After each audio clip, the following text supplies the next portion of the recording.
two, one, go! Oh, doy, long time no see. Kabalo, ari ko subong sa isla. Pag sa subong ogto, wala panuda. Pag sa akon ginapakita, diri sa isla, ang manok nga amon gina-target. Sa isla nga kung sa diin wala sang panudaan sa subong nga adlaw mga kadali sa base nga nakita nyo dira nga kung sa diin nagalagsanay kami sang manok nga amon pagatargeton para isudan subong nga udto. Yan ano pang ginaulat mo doy, buligi na kami sa pagdakop sang manok. Sang pagpadayon namon pagdakop dira galagan-lagan gani ang manok nga naginalagas pa ni Papa. Kag sa dira gani mga doy, tatlo kami gilagas pero hindi pa madakpan. Sa padayon namon nga lagas ginkapoy ang manok nga munga nga amon pagaysud. Kag nadakop gid man. Pero ang tisina mga doy nakabakal na ko sang baboy nga maskara nga sudan tani pero nag-decide si Papa nga maiyaw na kami sang manok. Nga kung sa diin mga do, panggabi na lang ang baboy. Sang ginaikot dara gali ang kapayas nga kung sa diin ang manok nga pagasabawan. Request ang aton solid followers nga si Manolito Ricio Abat nga kung sa diin pagatulahon ang ini nga manok nga amon pagaisudan subo nga adto. Gani isang tapos sinagani tinlo ara makita ang kapayas nga tama katahom kag priska kaayo upod sang tanglad nga kung sa diin ginahimulbula na ang manok nga kung sa diin among aton pagasudanon mga kadoy. Kaging pangamot na gali sang aton nga kumpare nga amo ang naglasa kag nag-ihaw pati nagid ang paghimulbol sang manok mga kadoy upod sa kay Tuto Umar nga kung sa diin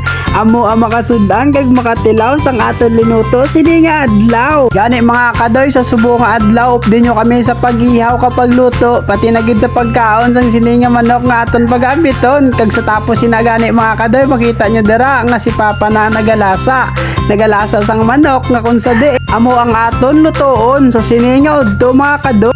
Apang sa pihak sina mga kadoy hindi magwanta ang linagsanay namon nga tatlo dira agud dakop lang ini nga manok pero sa sini nga manok mga kadoy amo ang magahatag naman sa amon kinahanglan sang amon tiyan.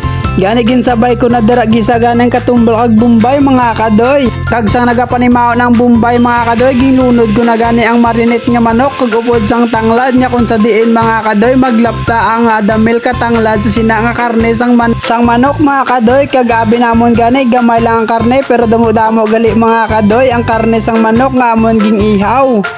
Basi tatlo pa ka barangay ang makatilaw tatlo gali katupad sang balay ang makatilaw mga kadoy. Sampat kagin sakto kag busog-busog kung makatilaw ay abaw ang makakaon daw karbaw. Basi sa nakita nyo mga kadoy ang tanglad nya kung sa diin isa nagapalapad sang damil sinanga kung sa diin mga doy kundi mo matilawan malimtan mo ang imong alan. Kag sa pila ka minuto ang naglipas mga kadoy aton gimbuksan ang aton nga linuto. Daw ako na dumduman ang kanta nga nagasuro-suro ay abaw. Gani mga kadoy kung lapit ka kadto kung layo ka hulata na lang nga makalagaw ko da sa inyo agud ako maluto sang manok na hinigta ni Papa mo. Kag sang aton ging tilawan. No, no, no, no.